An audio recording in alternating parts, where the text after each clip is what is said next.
London's grandest ballroom shimmered beneath chandeliers that burned like patient stars, and yet the brilliance only sharpened cruelty. Velvet gowns swept the marble, laughter spilled like jeweled wine, and every polished smile held an appetite for ruin.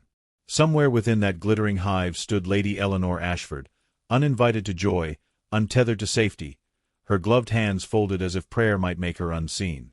She had dressed bravely, pearls borrowed, dignity stitched in place, yet silence gathered around her like frost. No gentleman asked her hand. No sympathetic gaze endured. Society had already decided she did not belong. That night forever. Her fall from grace was spoken of as if a performance, rehearsed in drawing rooms until cruelty sounded like culture. Her father's debts, his desperate bargains, his final collapse beneath scandal, had become the orchestra to which every whisper moved. The daughter, they said, carried the echo of disgrace in her very posture, too proud for pity, too poor for acceptance. Even the music conspired against her, swelling triumphantly for others while thinning to a pale murmur near her lonely corner. Yet Eleanor refused collapse. Her spine held. Her eyes, though wounded, still searched for a fragment of mercy tonight. Women watched her with fragile smiles sharpened by triumph. Girls who once envied her lineage now found paradise in her undoing. Men offered courteous nods solely to display restraint, as hunters might salute an already wounded creature.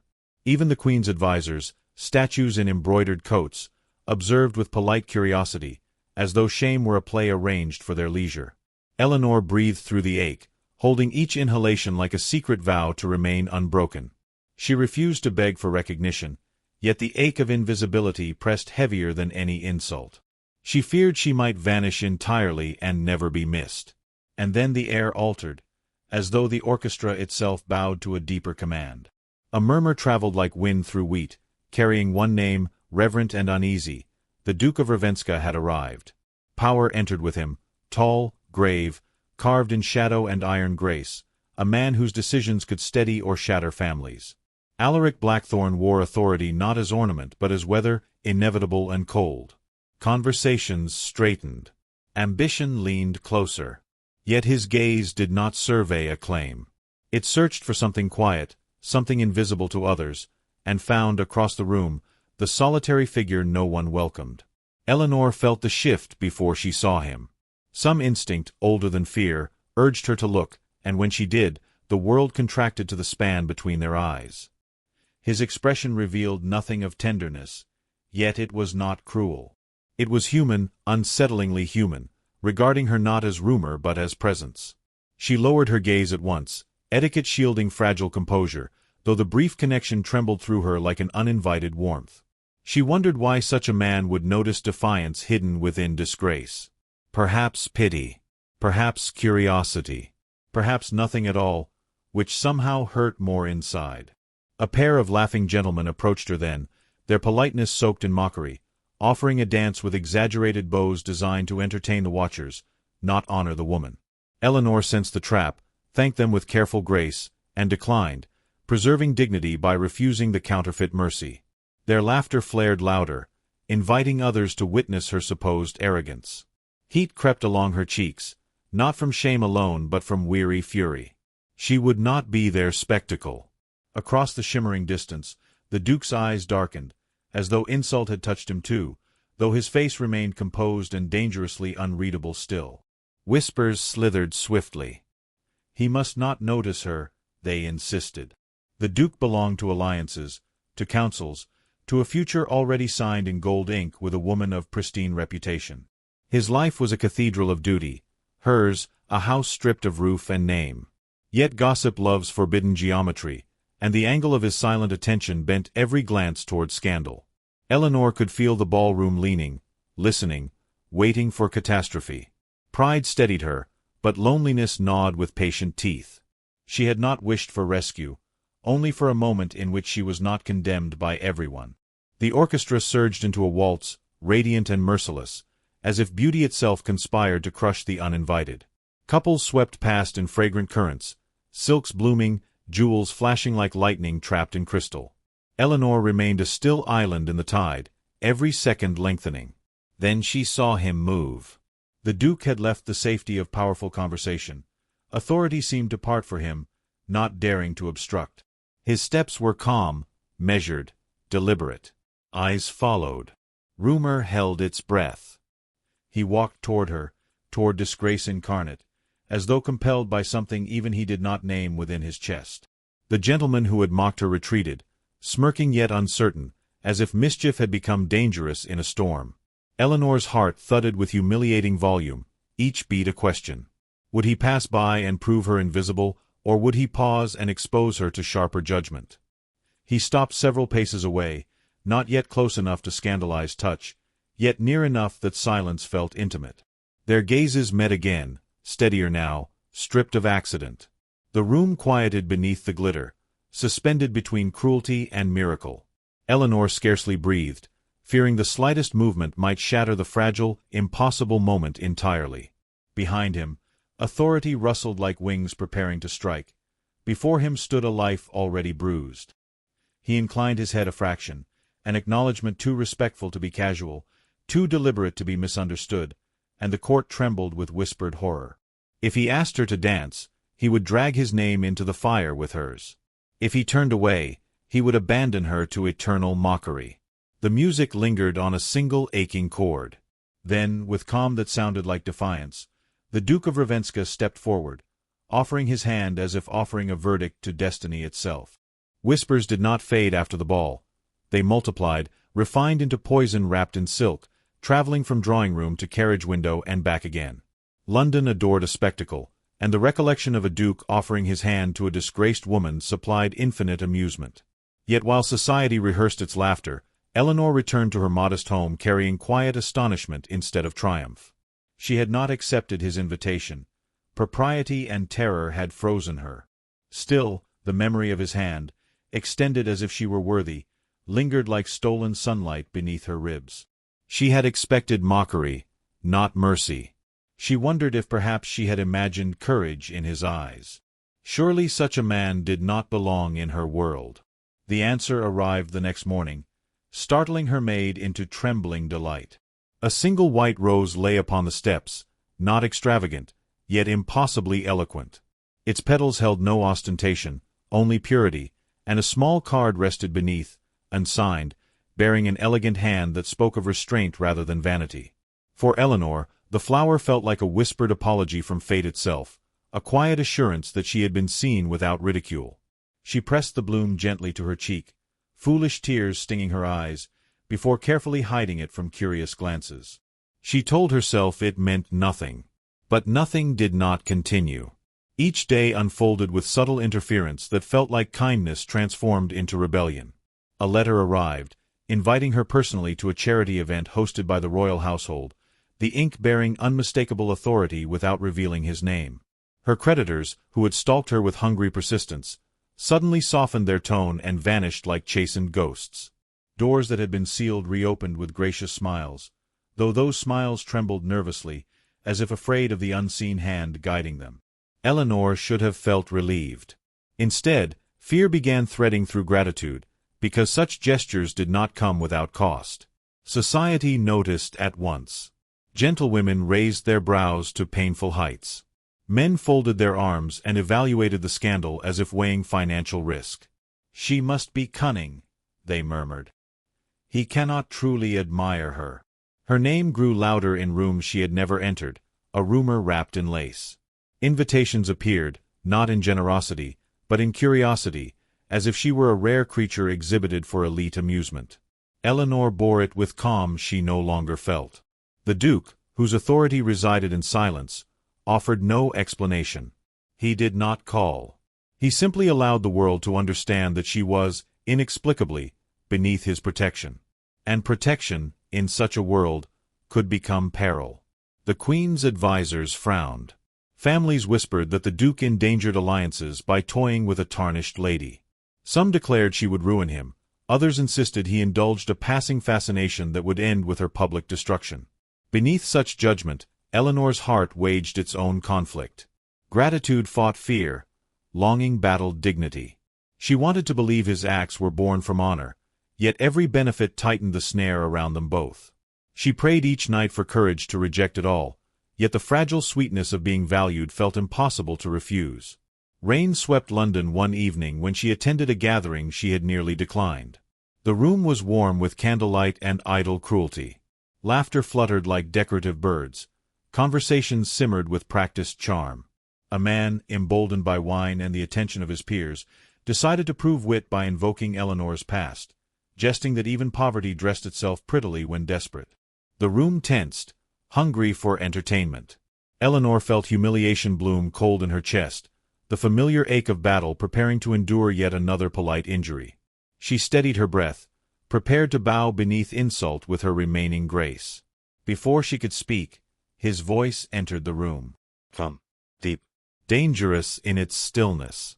The Duke had arrived without announcement, and with a glance alone he commanded silence.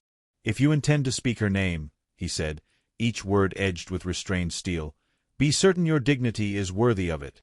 The offender paled, stammered an apology, and retreated into the safety of shadows. The audience, stunned into reverence, pretended admiration while devouring the moment as scandalous feast. Eleanor stood frozen, something fragile and fierce waking inside her. The Duke bowed to her with impeccable courtesy, as though she were a queen no one else acknowledged. That gesture changed everything. It was no longer rumor. It was declaration. From that night forward, speculation evolved into accusation. Eleanor was accused of entrancement, manipulation, being the architect of a mighty man's downfall. Mothers warned daughters to avoid her smile. Men regarded her as exhilarating danger. The Duke himself bore the storm with unshaken gravity, refusing to explain his reasons, offering neither denial nor repentance. His silence inflamed curiosity and enraged ambition. Political voices warned him that affection, if affection it was, risked treaties, expectations, and a crown's trust. He did not yield. For Eleanor, life became an uneasy miracle. She existed now within a trembling space between ruin and reverence. Gratitude sweetened her breath each morning. Dread shadowed it each evening. She began to sense his presence without seeing him, as though the city itself carried his watchfulness in its cobblestones and fog. Yet she refused to imagine love, for such hope felt too violent a dream. She convinced herself his protection sprang from honor alone. It was a kinder thought, safer, though it tore her heart to believe he could risk so much without personal longing. Privately, she began to ache for clarity. A single conversation might free or destroy her, yet the unknown hollowed her peace more than judgment ever could. She read over the anonymous notes again and again, tracing the careful script, wishing for a confession that refused to arrive. Meanwhile, the world sharpened its knives. Friends evaporated. Distant relatives wrote cautions dripping with disguised delight. Every privilege she regained trembled beneath threat. Still she walked with dignity, learning that courage is not an absence of fear, but the fragile decision to continue breathing beneath it. And then came the inevitable blow. A rumor, colder than the rest, traveled through society with precise cruelty. The Duke was to be reminded of his duty. A court event loomed, a gathering where expectations would harden into edict. There, it was whispered, he would be pressed to reaffirm alliance with another woman, one acceptable, one perfect, one unmarked. Eleanor received the news with hands that would not stop shaking. Gratitude crumbled into grief she dared not name. Perhaps all the tokens, all the merciful interference, had been nothing more than temporary rebellion against inevitability. London prepared to witness him bow to destiny. Eleanor prepared to vanish gracefully. Yet beneath the swirl of gowns and politics, beneath power and propriety, the city braced for something unseen, for a choice no one could predict. For the Duke of Ravenska had never belonged entirely to obedience, and the heart he guarded so sternly had already betrayed him in silence. When the night arrived and the court demanded compliance, every glittering eye turned toward him, waiting for surrender.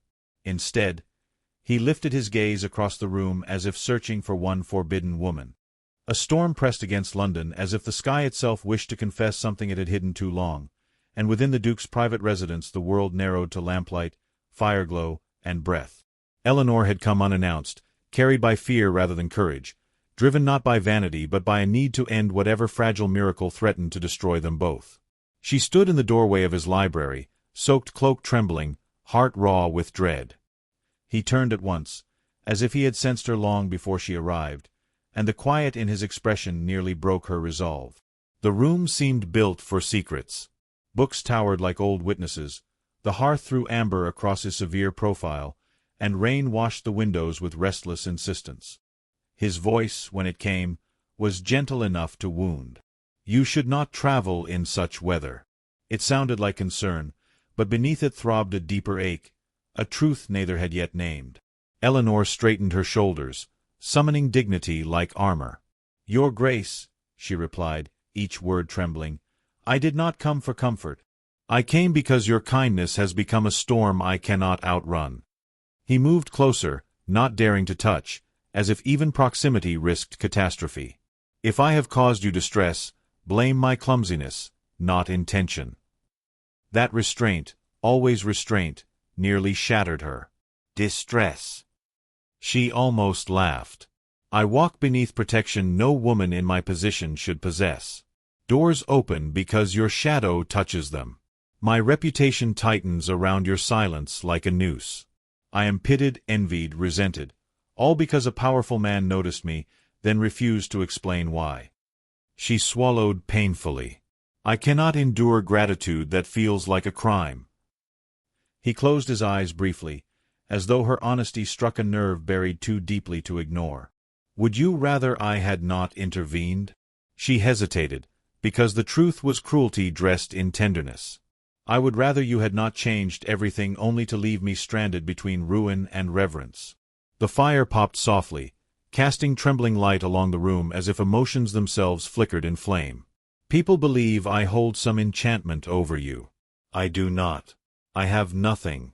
That uncertainty is humiliation disguised as wonder." Silence expanded, heavy, intimate. Then he spoke, low and steady. "You believe I acted from charity." She forced herself to nod. "Yes. And charity, Your Grace, must eventually end, for it cannot survive the demands of power. Soon the court will require your loyalty to another, and I will be remembered only as a foolish interlude." Something deep inside him recoiled at that word. He stepped closer, abandoning distance, his gaze fierce with emotion he could no longer bury. "Do not insult what I feel by naming it pity." Her breath caught. The room seemed to tilt. "Then name it," she whispered. "Because I cannot carry unnamed affection without shattering." His answer did not rush. It arrived like truth formed over sleepless nights. "From the first moment I saw you standing alone in humiliation yet refusing to bow, I envied your strength. Not your perfection, your humanity. You did not court favor or disguise pain. You bore it with quiet fire, and I loved you for it long before I dared to understand that word." She flinched as though scorched, tears startling her with their refusal to remain contained. "You cannot love me," she pleaded softly. "You belong to crowns, alliances, expectations that have no patience for affection." He shook his head, expression fierce with a tenderness almost dangerous. "I belong first to my own conscience. And it has chosen you." The confession trembled with equal measure of reverence and defiance, the sound of a man stepping beyond safety for the first time. Eleanor turned away, gripping the back of a chair to steady herself, breath trembling between relief and terror. "If you continue, you will lose more than reputation." She forced herself to speak reason though her heart had already betrayed her. "You may lose influence, alliances, the trust of a kingdom. I cannot allow myself to be the ruin of a man I—" She stopped, horrified by her own near admission. He waited, patient and trembling, until she gathered strength again. "The world does not forgive men who choose feeling over duty." He came to stand beside her, not touching, yet close enough that warmth radiated like confession. "Let it punish me," he murmured. "For once I wish to be judged for loving, not for calculating." She shook her head, desperate to protect both of them. "And I must be the one who is wise, then." Her gaze lifted to his, luminous with pain. "You have power to lose. I have only dignity left, and if I remain, even that dissolves into scandal. I will not become an object your enemies use to break you." He whispered her name then, reverently, as if it were prayer. Eleanor closed her eyes. I came tonight not to begin something impossible, but to end it with grace. It nearly destroyed her to continue. You must let the rumors die. Allow the court to guide you back to the life destined for you. Forget me as kindly as you can. Her voice fractured. I will leave London. It is the only shield left to us. For a heartbeat he could not breathe. The fire flickered like a living heart between them while rain beat against the world outside. Finally he nodded, though agony sharpened every movement. If leaving spares you pain, he whispered, I will not hold you prisoner to my heart. She bowed her head in gratitude and anguish, knowing that mercy sometimes hurt more than cruelty. Their goodbye held no embrace, no kiss, only a silence weighted with everything denied. She turned toward the door, her steps as fragile as glass, and he did not reach for her though every instinct burned to do so. When she stepped into the storm once more, the house seemed to collapse inward on absence. He stood alone beside the waning fire, his confession now a wound that breathed. Yet even as grief wrapped him, a terrible certainty took root. Love, once spoken, refused to retreat obediently. By dawn, Eleanor was gone from London, leaving only rain-washed streets and whispered disbelief behind her, while the Duke of Ravenska faced the day knowing he had finally spoken his truth, and lost the woman for whom he would willingly defy a kingdom. Winter tightened around the kingdom as if the air itself wished to discipline any heart bold enough to wander beyond duty. London accepted Eleanor's disappearance with satisfied certainty. Scandal was more thrilling than truth, and the world declared the story closed. But the Duke of Ravenska carried absence like a wound that would not clot. The days following her departure were not dignified, they were haunted. The halls he once ruled with icy assurance now echoed with quiet guilt, each corridor whispering of a woman he had allowed to leave because he loved her too honestly to cage her. Power no longer felt like strength. It felt like chains. He resumed his obligations, but his presence had changed. Where others expected ruthless brilliance, they found a man listening to an internal storm. Invitations piled upon his desk, along with petitions to return to reason. Advisers spoke with polite firmness, reminding him that a nation required certainty. There would be an announcement soon, they insisted, a public reaffirmation of his engagement to a woman chosen not by the heart but by politics. He did not respond.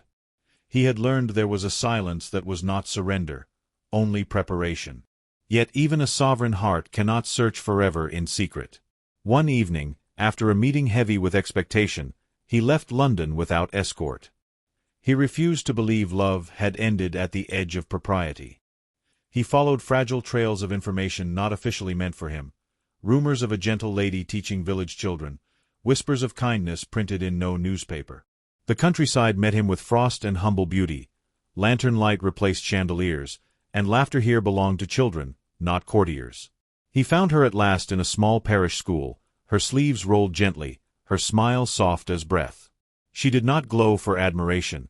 She glowed because goodness had somewhere to live. For a long heartbeat he stood unseen, humbled by the life she had chosen, modest, peaceable, safe from him. When she finally looked up, recognition swept through her like wine through autumn leaves. She froze, not in fear nor resentment, only stunned that a man so rooted in power would cross such distance for a quiet woman who had tried to become forgotten. He removed his hat with almost reverent slowness, as if entering sacred space rather than a simple room. When the children departed, leaving behind a hush tinged with awe, they faced each other once more. She spoke first, voice barely above prayer. You should not have come. He exhaled a fragile, earnest smile. There is not a place in England where I do not belong less than at your side when I have wrongs to mend. She shook her head, gentleness trembling with sorrow. You have not wronged me. You confessed love, and then you allowed me to choose safety. That is grace, not harm. He stepped nearer, but his restraint returned like loyalty to principle. It is harm when silence becomes abandonment. It is harm when a man learns what his soul requires and then accepts a world that demands he deny it. She turned away, fighting the trembling warmth his presence awakened. The world does not break for our wishes, she whispered. Yours least of all. He answered with quiet conviction. Then let it bend. His tone was not arrogant, it was deeply human. I have spent a lifetime commanding storms only to discover that the bravest thing a man can do is kneel to the single truth that frightens him. And then, astonishingly, he knelt. Not as a duke. Not as a man seeking ownership. Simply as someone begging to be allowed to love without disguising it as duty. Tears blurred her sight. She did not lift him. She could not yet trust that compassion would not destroy them. "If you choose me," she said, "you choose condemnation from those who claim to revere you. You choose suspicion from those who need your certainty. You choose to lose safety." He nodded, accepting each cost without flinching. "Then I choose it willingly. I choose it every morning and again every night. I choose it as the air I breathe." His sincerity shook her resolve more than flattery ever could. She felt hope rising like dawn, which terrified her more than despair. When news reached the court that the Duke had vanished, alarm followed. He returned not as a man chastened, but as a storm carried beneath elegant composure. He arrived at the royal gathering impeccably dressed, every inch the statesman, yet bearing a quiet ferocity that unsettled even the bravest ministers. The hall glittered, silk, gold, expectation. Every eye followed him. An adviser whispered the name of the woman he was expected to claim. The kingdom held its breath. He stepped forward to the center of the room, allowing silence to gather like an audience that had forgotten how to blink. Then he spoke, not forcefully, but clearly, each word a measured strike of truth. "I will not vow loyalty where my heart cannot follow." Gasps fractured the air. The carefully structured order of power trembled. There were protests, elegant outrage, calculated warnings. He listened to none. He did not speak of scandal or defense. He spoke of honor, of a love that did not beg approval because its integrity was not granted by society. Shock became fury. Fury became fear. Yet beneath it all flickered something rare, admiration. The next days were chaos whispered behind velvet curtains. Some demanded punishment, others urged compromise. The Queen's circle pressed harder, threatening exile from favor, reduction of influence, perhaps even political ruin. He endured with unwavering calm. He had learned that once courage steps beyond fear, it does not retreat. He simply said, "I have decided the manner of man I wish to be." It was both confession and verdict. But courage rarely travels alone. When Eleanor received word of his defiance, terror clashed with aching love. She had fled to save him. Now he risked everything for her. She returned to London not triumphantly, but quietly, driven by the unbearable thought that her refusal might break a man who had finally become honest with himself. They met once more, in the same city that had condemned her. No court surrounded them this time, only the fragile closeness of two hearts exhausted by caution. He looked at her with reverence and gentle triumph. "I have stood against the kingdom," he said softly. "I will stand against the world if it asks me to abandon you." She shook with emotion, unable to remain distant any longer. Yet even as love swelled, so did fear. "Then allow me to decide whether I am brave enough to walk beside a man the world now dares to judge," she whispered, voice trembling with devotion and terror alike. And though she leaned toward him at last, as if destiny itself had stopped resisting, a final question hovered like breath held too long. What price must love still pay before it is allowed to live? London awakened to scandal, but what stirred beneath the polished outrage was something stranger, almost reverent. A duke had chosen love over allegiance, and such defiance unsettled every corridor of power. Invitations vanished, allies hesitated, yet rumors of admiration followed him like a quiet procession. Eleanor, drawn back into the city she once fled, walked beside trembling uncertainty and fierce devotion. She had not promised him acceptance, only honesty, and honesty demanded she witness the cost of his courage. Each day she watched the kingdom tense, waiting for resolution, while hope grew with painful, luminous steadiness inside her heart steadfastly. Opposition did not merely gather. It sharpened itself like winter wind. Voices of state thundered that affection must not outweigh stability, while quieter tongues whispered admiration for a man who dared to feel. Eleanor saw the toll in his eyes, not weakness, but weariness born of unrelenting resolve. When he visited her modest lodging, authority seemed to wait outside the door, unwelcome. He spoke little of battle, more of longing to build a life unbent by fear.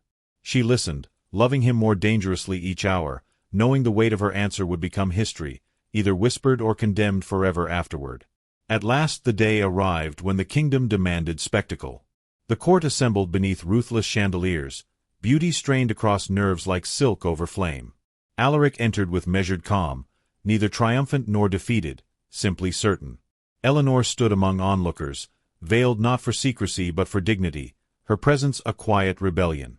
Murmurs trembled as the Queen's council called upon him to restore order with one obedient declaration. He bowed with respect, then refused with reverence, not defiant noise, only unwavering clarity. He spoke of honor that breathes, of loyalty meaningless without truth, of a heart that had already chosen her. The hall fractured into outrage and astonishment. Some pleaded logic, others warned of ruin, yet beneath their protests lived restless admiration, for courage unsettles those who have settled for safety. Eleanor felt tears sting beneath her veil, not of humiliation this time, but aching pride. Still, she trembled, love does not erase consequence. When the gathering ended in tempestuous uncertainty, he found her waiting in a shadowed corridor, where politics dared not follow. They stood inches apart, silence breathing like a living thing, both knowing the next step must belong to her, because he had already risked everything possible before. Her voice arrived quietly, as though formed in the deepest chamber of her soul. She told him fear still lived within her, yet fear no longer ruled. She could not watch him stand alone while she hid behind caution. If love had carried him into defiance, then love must carry her beside him, not as burden, but as partner in consequence. His breath shuddered with relief that looked almost like pain. He did not embrace her there. Some moments are too sacred for witnesses. Instead he bowed his head as if receiving a blessing he had long prayed for before.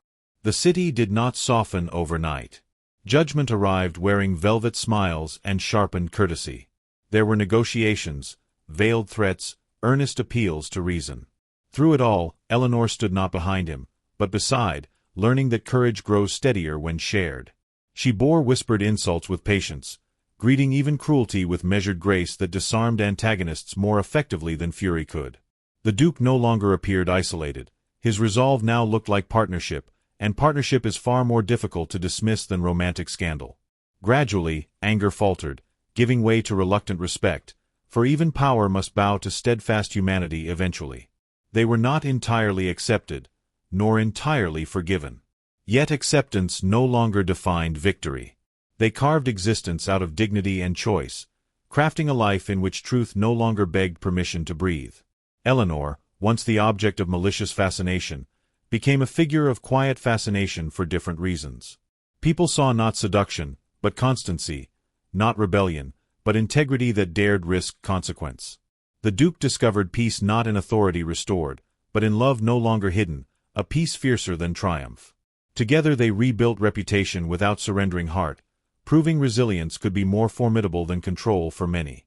Seasons turned, and the tale of their defiance softened into something almost legendary. Children heard it in softened whispers, statesmen referenced it when speaking of conscience, quiet lovers drew courage from it. Yet for them, legend mattered less than mornings shared in sunlight instead of secrecy. They learned the ordinary wonder of choosing each other again and again, not as dramatic rebellion, but as daily vow. Sometimes they walked through gardens still lined with gossip, and Eleanor would smile, because gossip no longer owned her name.